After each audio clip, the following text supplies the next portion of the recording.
estudante! Seja bem-vindo ao Se Liga na Educação, nessa semana de acolhimento do PET 5. Para que você faça uma boa transição para o novo ciclo, nossos professores de Ciências da Natureza elaboraram teleaulas especiais a partir das principais dúvidas que recebemos nas últimas semanas. Quem está aqui conosco hoje é o professor Vinícius Braz, de Biologia. Seja muito bem-vindo, professor. Tudo bem, Cláudia? Muito obrigada. Diga para nós, professor, quais foram os temas trabalhados no ciclo 4 que geraram maiores dúvidas? Sim, então, o ciclo 4, ele vai continuar com o assunto de células, onde nós trabalhamos aí na primeira semana com as organelas citoplasmáticas. Na segunda semana, trabalhou-se o núcleo celular e seus principais componentes. Na terceira semana, ácidos nucleicos. E essas 3 semanas nós não tivemos aula. Só fomos ter aula na semana passada, onde nós vimos síntese de proteína. Então, eu fiz um condensado aqui corrigindo as principais questões para estar orientando os alunos a estarem entendendo a matéria e compreendendo. Ótimo. Vamos lá, então. Então, vamos lá. Então, vamos começar. Cláudia, quer ler para a gente essa primeira pergunta? Pois não. No citoplasma de uma célula eucarionte, é possível observar diversas estruturas com funções variadas que garantem a sobrevivência da célula. Essas estruturas são chamadas genericamente de... Então, essa questão, ela vai estar lá na página 38 do PET e está referenciando, então, a primeira semana do seu PET, onde, igual eu falei, trabalhamos com o citoplasma e os seus componentes. Então, a pergunta fala, o citoplasma, a gente observa diversas estruturas com funções variadas, que garantem, então, a sobrevivência da célula. Quando eu falo em estruturas variadas e que vão estar lá no citoplasma desempenhando diversas funções, eu gosto muito de falar com os meus alunos para assemelhar uma célula como se fosse um organismo, nós, seres humanos. Nós, seres humanos, não temos aqui o indivíduo, ele não vai ter vários órgãos que vai fazer diferentes funções. Sim. Você vai ter a perna que você vai andar, a mão para pegar as coisas, o coração para bombear o sangue, estômago para digerir. Então, a célula, se a gente for comparar como um organismo, ela vai possuir o quê? Estruturas. A célula vai estar viva. E essas estruturas, então, que vão desempenhar diversas funções, respiração celular, digestão intracelular, transporte de substâncias. Isso tudo vai ser desempenhadas por estruturas que nós chamamos de organelas citoplasmáticas. Então, vamos lembrar, olha, organelas, lembra de quê? Órgãos. Tanto que alguns autores até consideram que, em outro nome, que não são organelas, são organoides. Daí, então, organela, organoide, lembra de órgão. Então, organelas citoplasmáticas vão ser aquelas estruturas que vão estar presentes no citoplasma e que vão desempenhar aí diversas funções para que a célula possa manter, então, o seu bom funcionamento. Então, resposta correta, letra E, organelas citoplasmáticas. Vamos para a próxima pergunta, Cláudia? Vamos lá. Na coluna da esquerda, encontram-se nomes de organelas celulares e na coluna da direita, importantes processos fisiológicos. Marque a sequência que representa a correlação correta entre as duas colunas. Então, vamos lá. Essa questão, então, ela continua ainda na semana 1 do seu PET, vai estar lá na página 39. E ela fala, pede para a gente relacionar as colunas. Então, eu tenho na primeira coluna as organelas citoplasmáticas e na segunda coluna eu tenho os seus processos fisiológicos. Digamos aí que vai ser a função que ela vai exercer dentro da célula. Então, vamos associar aqui, vou até pegar aqui no flip, um pincel para a gente ir associando. Vamos lá, então. Tenho aqui, primeira organela vai ser o ribossomo. Então, o ribossomo, um ribossomo, ele vai ter, qual que vai ser a função? O ribossomo, ele vai ser uma organela responsável pela síntese de proteínas.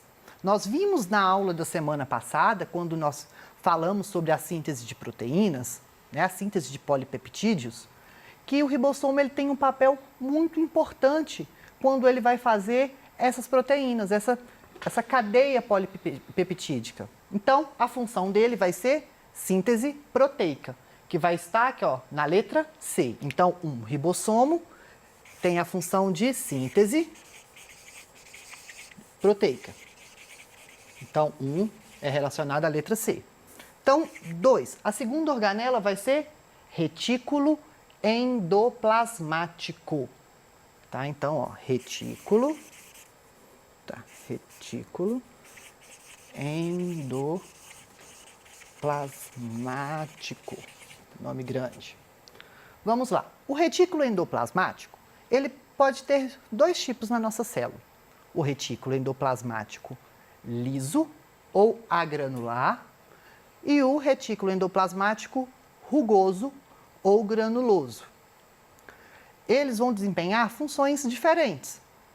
Enquanto o retículo endoplasmático granuloso, ele vai ter aderido na sua parede, na sua membrana, vários ribossomos, por isso que tem esse nome de granuloso. Então, ele vai produzir, então, proteínas devido a esses ribossomos aderidos. Então, ele vai sintetizar proteínas. E o retículo endoplasmático liso, ele vai eliminar toxinas, vai sintetizar lipídios, hormônios. Então, essas são as funções específicas de cada um. Mas os 2 retículos, eles vão desempenhar uma função em comum, que vai ser o transporte de substâncias dentro da célula. Porque o retículo endoplasmático vai ser um canal, como se fosse vários canais presentes na célula, onde então as proteínas, por exemplo, quando elas vão ser sintetizadas pelo ribossomo, que vão estar aderidos na parede do retículo, vão então ir para dentro do retículo e vão ser transportados até o complexo de Golgi, ou complexo golgiense, onde ele vai ser o quê? Maturado. Então, o retículo endoplasmático, então, ele vai ser o quê? Igual eu falei, ó, neutralização de substâncias tóxicas, que vai ser, porque não temos aqui, por exemplo, transporte intracelular. Então, a que vai se adequar vai ser neutralização de substâncias tóxicas. Então, vai ser a letra... Qual a letra aqui? Letra E. Então, E. Neutralização. A terceira organela que nós vamos ver vai ser a mitocôndria. Essa é a mais fácil. O que a gente sempre sabe? Mitocôndria realiza respiração celular. Que é o principal objetivo? Síntese de ATP.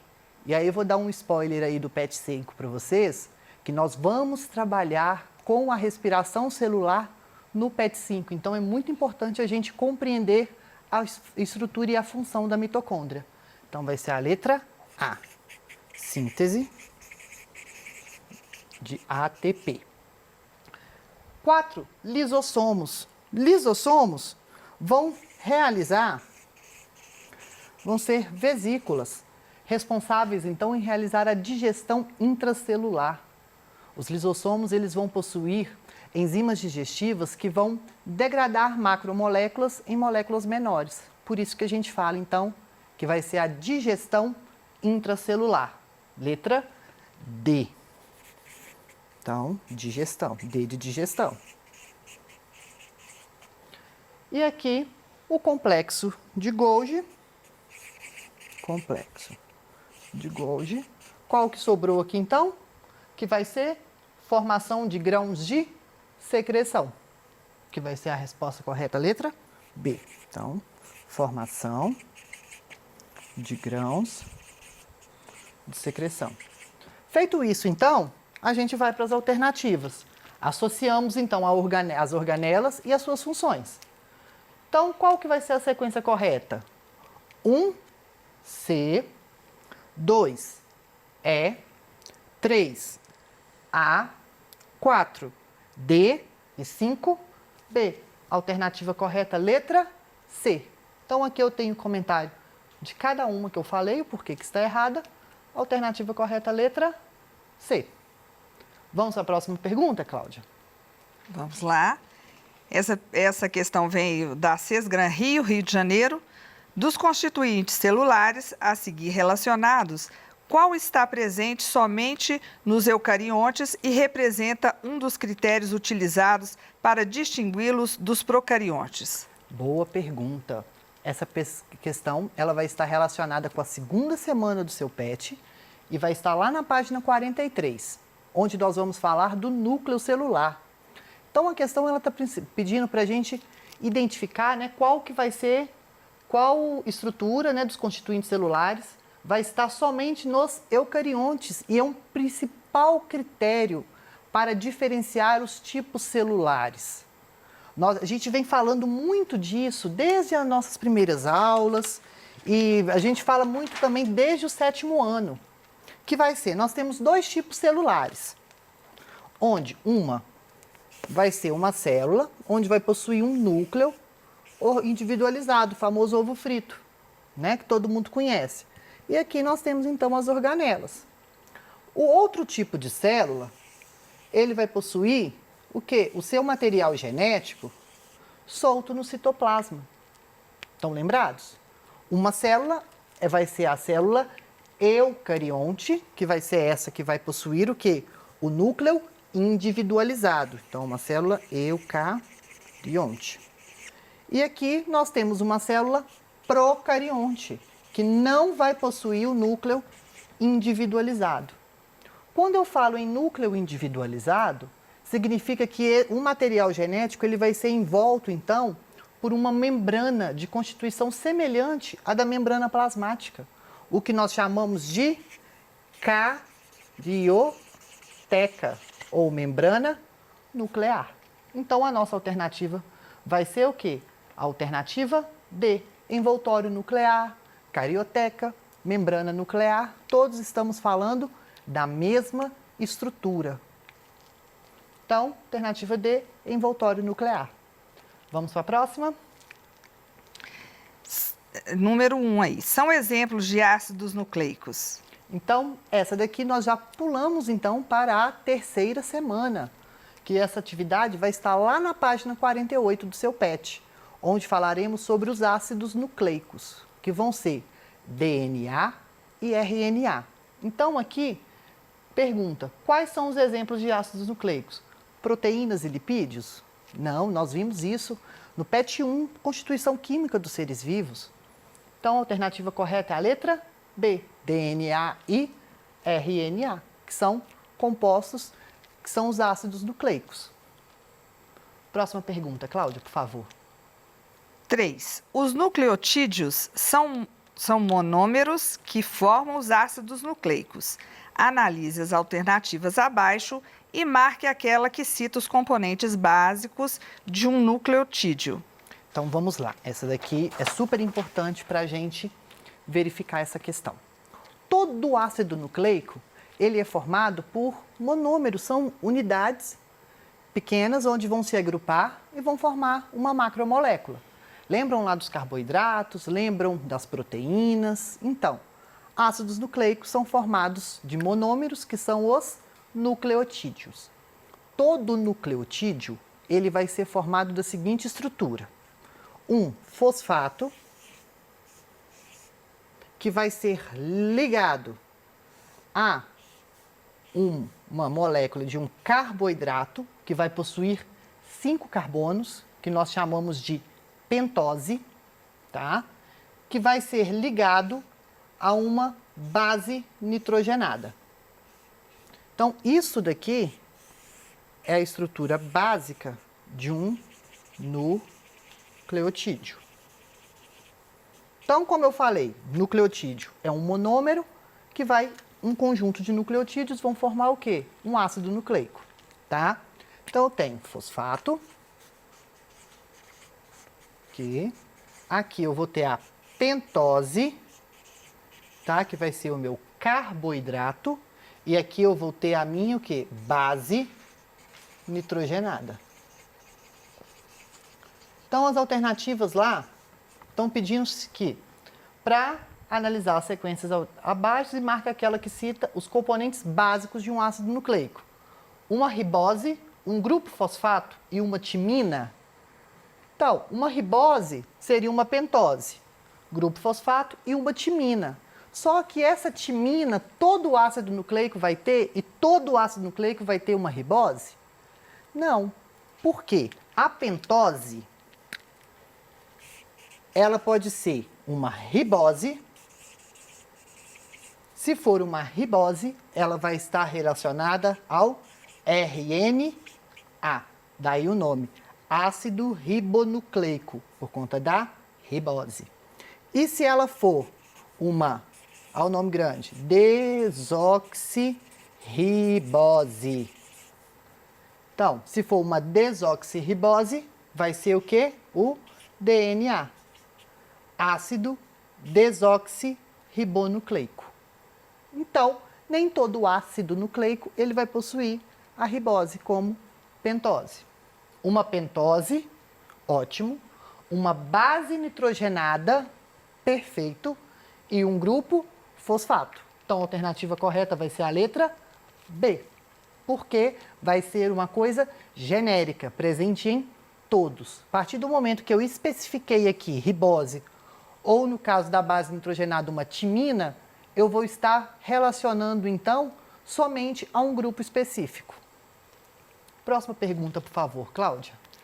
Um pesquisador interessado em produzir em tubo de ensaio uma proteína, nas mesmas condições em que essa síntese ocorre nas células, utilizou ribossomos de células de rato, RNA, mensageiro de células de macaco, RNA, transportador de células de coelho e aminoácidos ativos de células de sapo.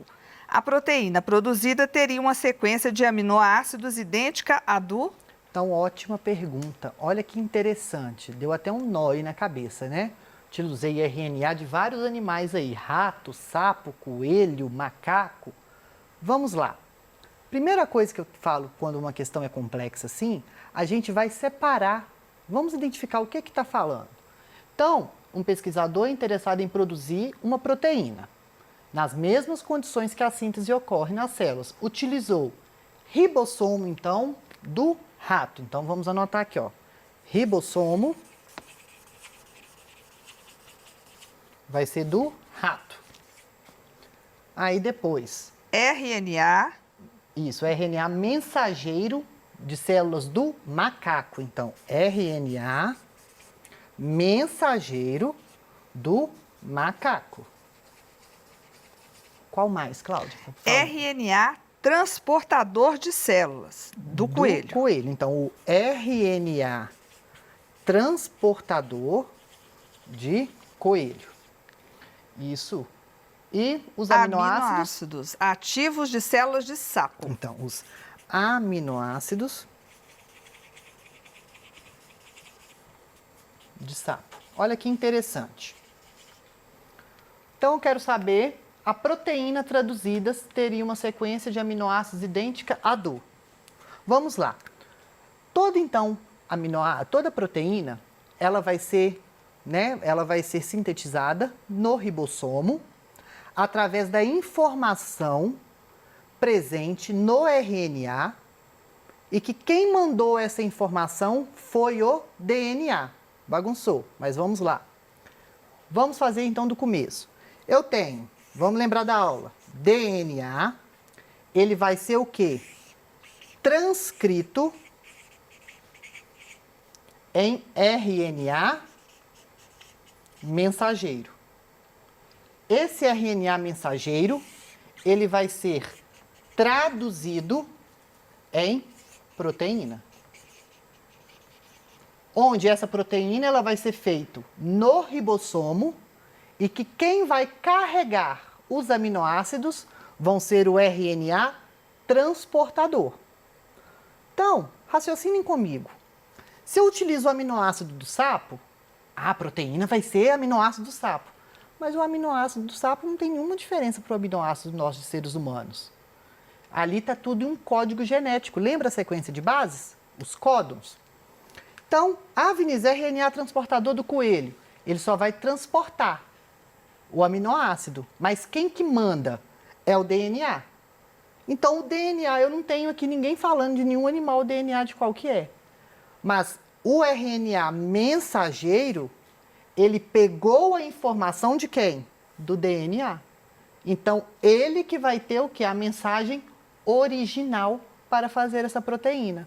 No caso aqui, então, quem que vai ser? As proteínas vão ter, então, uma sequência de aminoácidos idêntica à de quem? A do RNA mensageiro, que vai ser o quê? O macaco. A alternativa correta, então, vai ser a letra D. Bom, infelizmente chegamos ao fim da nossa aula. Não vai dar tempo da gente fazer nossa última questão, mas eu deixo aqui para vocês, tá?